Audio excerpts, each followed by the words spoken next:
So here's the northeast ridge of Mount Bell. My climbing partner Jody and I summited it just the other week. We did take a shortcut from bridge number 2 to cairn number 2, if you want to pause the video here, where we chopped off about an hour of hiking by going up the weakness of this rock area here.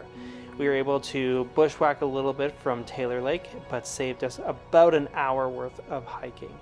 So we popped up on the ridge on this side, and the morning sun was already gorgeous and beautiful. We already got good views of Taylor Lake, and we were making good time.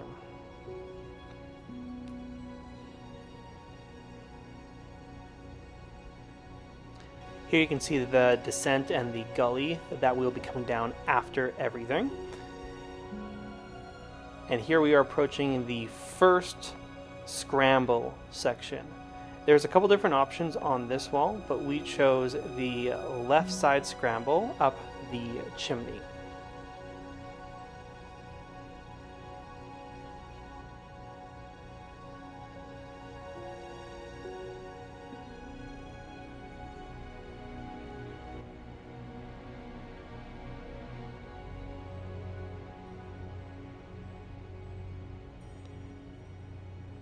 After this little ridge walk and a little bit of another small step to get up, you do actually come to the crux of the route. Now some people, it's a 5.3/5.4 section. Some people decide to rope up. We brought a rope just in case, but when we got there, it seemed to us to be fairly easy enough, and we decided that we did not need to pull out the rope. This is the crux section here. So obviously you can take our recommendation that we didn't have to use a rope. I'm here pointing to the next big step, which was a really fun one.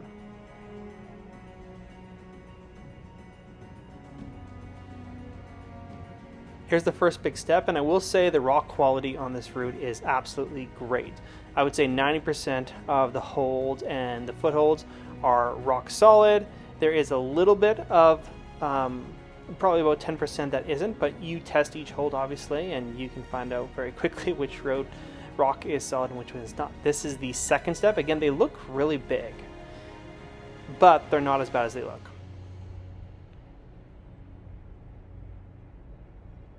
Everywhere you looked when you were climbing this section, there was just great holds on great holds. It was just so much fun, honestly, just the perfect Alpine intro route. This is how the steps actually are.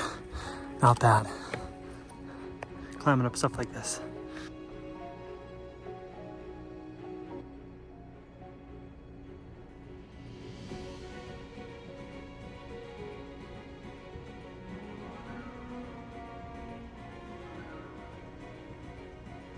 Now that we had completed the 2 big steps, then there was 3 smaller steps to get to the summit, and they all have a slightly different beta.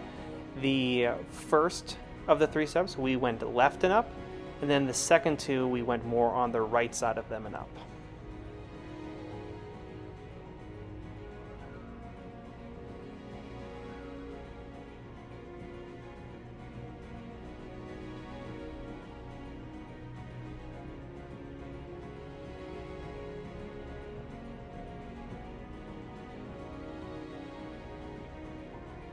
We're done the 2 big steps, so we have 3 more smaller steps like this. This step, I believe we went up the left-hand side, and then this step, I believe we went up the right-hand side. And here we are at the summit. The summit has incredible views, great views of the glaciers behind. You can see Mount Temple in the background. You can see Mount Castle on the other side of the valley. You can see Mount Assiniboine. Just stunning views, and what a stunning day. Definitely.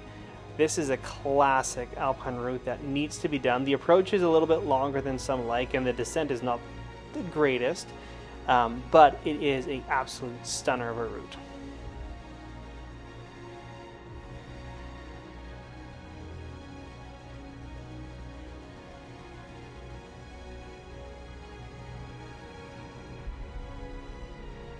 The views up top were spectacular. So many mountains, so many views. But we didn't take too long at the top because we knew that Alpine days like this can be long, so we decided to start to head down. So you start to head down the scramble route of Mount Bell that comes up from Boom Lake, which you'll see here in a little bit.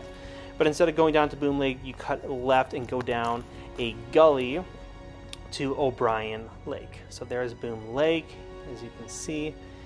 Just spectacular views on the way down here. The descent of the scramble section here, I didn't get videos of the whole part, but parts of it were not that fun and a lot of rock was falling everywhere. So definitely keep your helmets on here and be careful because there are scramblers coming up this section and you do not want your loose rocks to go hit them.